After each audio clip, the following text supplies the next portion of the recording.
Bismillahirrahmanirrahim.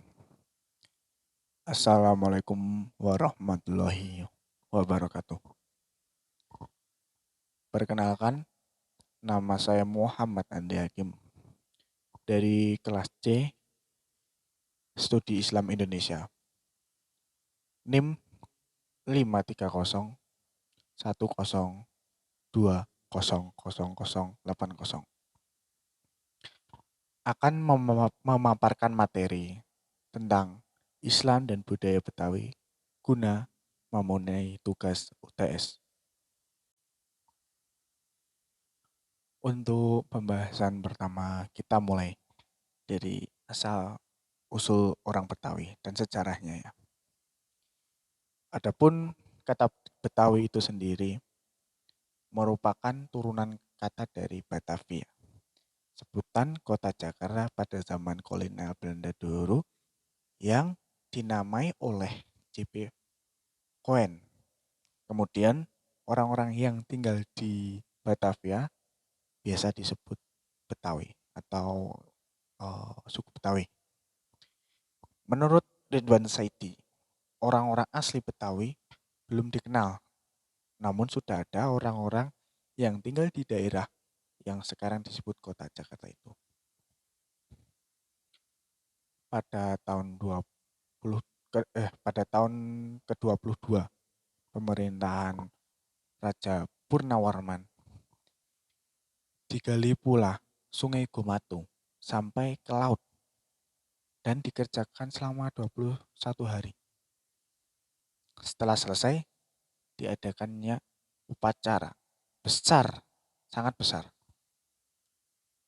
Raja Tarumanegara itu menghadirkan 100 ekor lembu kepada rakyat dan para brahmana. Jadi, saat masa Tarumanegara itu sudah banyak orang-orang atau komunitas-komunitas masyarakat terbukti loh dengan adanya upacara penghormatan yang dilakukan oleh Purnawarman hingga abad ke-10. Sudah ada pembentukan komunitas baru yang membentuk suatu etnis hasil dari proses asimilasi orang-orang yang awalnya berbahasa Sunda kuno dengan pendatang baru dari Kalimantan Barat yang berbahasa Melayu Polinesia. Kelompok ini pun sampai abad ke-19 disebut Melayu Jawa. Kelompok ini pada tahun 1865 sudah menyebut dirinya sebagai orang Betawi.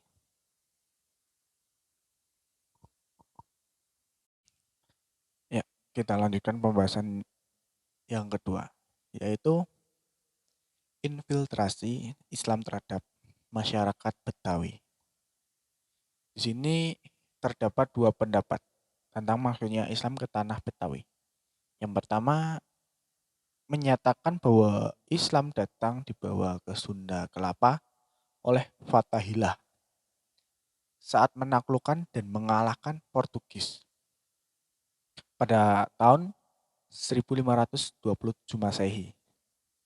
Yang kedua yaitu menyatakan bahwa Islam dibawa ke Sunda Kelapa oleh Syekh Khuro pada abad ke-15 Masehi.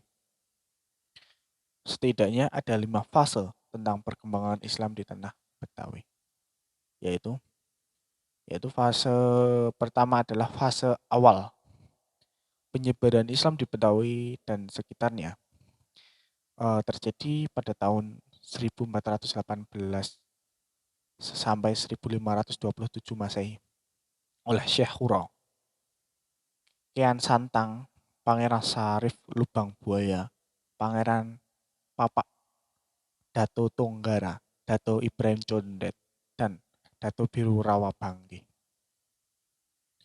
Yang nomor 2 atau fase lanjutan sekitar tahun 1522 sampai 1650 oleh Fathahillah, Dato Wan, Dato Mahtum, Pangeran Sugiri Kampung Padri, dan Kongja Mirin, Kampung Marunda. Yang ketiga adalah fase lanjutan kedua, sekitar tahun 1650 sampai 1750 Masehi, oleh Abdul Muhyidd bin Tumenggung Cakra Jaya, keturunan dari Pangeran Kadilangu. Yang keempat, fase perkembangan Islam tahun 1750 sampai awal abad ke-19, oleh Habib Hussein Al-Idrus Luar Batang dan Syekh Junaid Al-Betawi Pekojan. Yang kelima adalah fase kedua perkembangan Islam dari abad ke-19 sampai sekarang ini. Islam di Betawi memang memberikan nafas tersendiri yang cukup kuat pada kebudayaan dan beberapa kesenian Betawi. Islam bahkan memberikan identitas sosiokultural kepada orang-orang Betawi yang dalam kurun waktu yang lama disebut dan menyebut diri mereka sebagai orang Selam. Betawi merupakan gambaran kebudayaan yang memiliki tekstur Islam tanpa kehilangan nuansa tradisionalnya. Ya, kita lanjutkan pembahasan yang ketiga ya kawan-kawan, atau pendengar, atau penyimak ya, bisa disebut penyimak juga. Penyimak materi dari saya. Untuk yang ketiga penjajahan Belanda dan masyarakat Muslim Betawi. Pada zaman penjajahan Belanda, masyarakat Betawi yang mendiami wilayah Jayakarta atau Jakarta tentu akan berinteraksi langsung dengan pihak VOC Belanda. Ketika awal kedatangannya, sebab Batavia merupakan pusat pemerintahan saat itu, yaitu ketika J.P. Coen menaklukkan Jayakarta. Orang-orang Islam diperkirakan mundur ke pedalaman. Daerah yang dituju antara lain ke timur menyisir Kali Sunter sampai ke Jatinegara Kaum. Di sana mereka mendirikan Masjid Az-Zalafiyah pada tahun 1620 Masehi. Sehingga saat itu pusat kegiatan Islam tidak terletak di pusat kota Batavia. Pemerintahan Belanda sempat menyudutkan agama Islam, bahwa pemerintah sempat melarang pendidikan atau sekolah atau pendirian juga, termasuk pendirian masjid di Batavia. Juga melarang adanya upacara hitanan ataupun pengajian. Mereka mengadakan kegiatan keagamaan tersebut di tempat umum. Selain agama Kristen, maka akan dapat sanksi berupa penyitaan harta benda. Nah, sangat kawan-kawan, sangat kejam sekali ya. Lanjut ya. Akan tapi pelarangan ini mulai melunak ya ketika masuk abad ke-18, sehingga mulai bermunculan masjid-masjid di wilayah kota, yaitu salah satu atau contoh-contohnya adalah Masjid Al-Mansur di Kampung Sawah, Jembatan 5 yang berdiri pada tahun 1717 Masehi.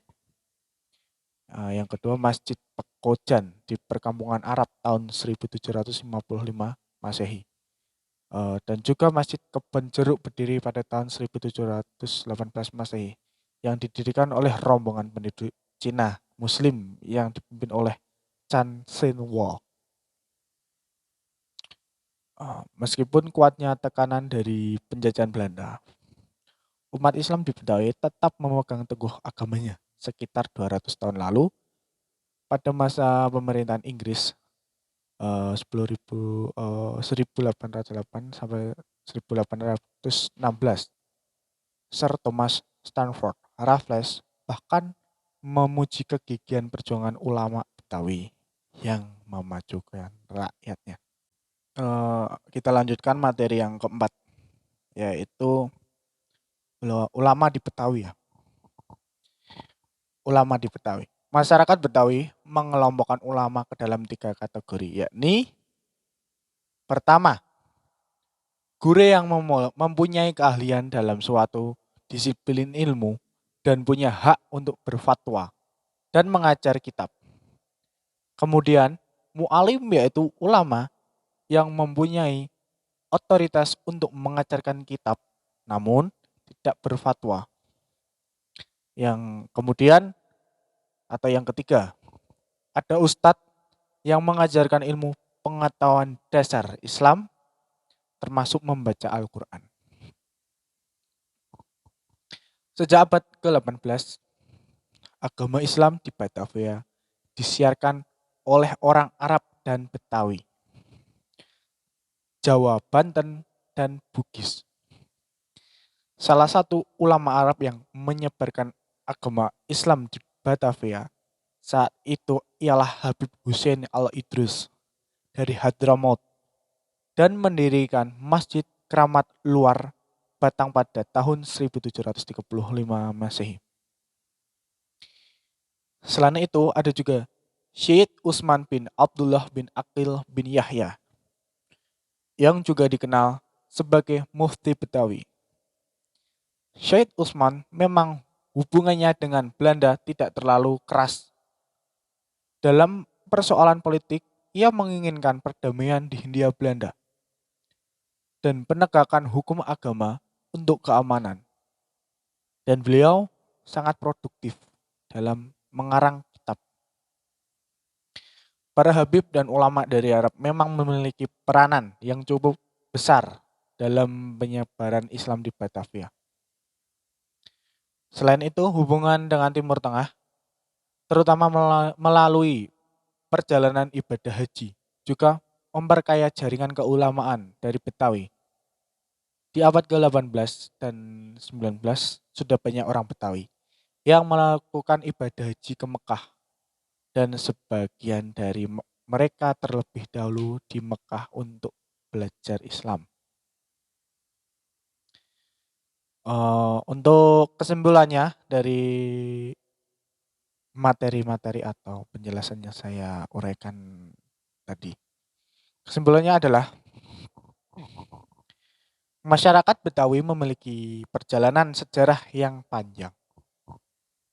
Sebagai masyarakat yang menghuni sebuah wilayah yang strategis dalam jalur perdagangan dunia, tak heran apabila dalam perjalanannya berbagai budaya dari luar banyak yang masuk dan mempengaruhi kehidupan masyarakat Betawi.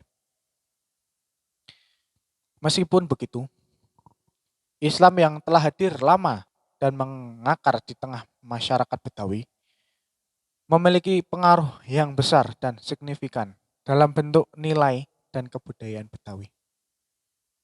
Setiap kisah sejarahnya bahkan tidak lepas dari Islam dan para ulamanya. Kelanjutan kesimpulannya, tanah Betawi banyak terdapat ulama besar yang berjasa dalam dakwah Islam. Mulai dari ulama yang berasal dari luar seperti Hadramaut, Habib Utsman, dan Habib Ali, hingga ulama asli putra Betawi seperti Guru Mansur dan Guru Marzuki. Namun, karena keulamaan mereka, masyarakat Betawi amat menghormati mereka tanpa pandang bulu apakah mereka dari dalam ataupun dari luar Betawi. Hal ini karena kecintaan dan semangat mereka terhadap agama. Tidak heran apabila masyarakat Betawi dapat bertahan meskipun di tengah gencarnya tekanan kolonial Belanda yang menjadikan Batavia tanah tempat mereka tinggal sebagai pusat pemerintahan kala itu. Demikian review materi atau penjelasan materi dari saya. Jika ada kurangnya saya mohon maaf. Jika ada lebihnya itu bersifat dari Allah Subhanahu wa taala. Wassalamualaikum warahmatullahi wabarakatuh.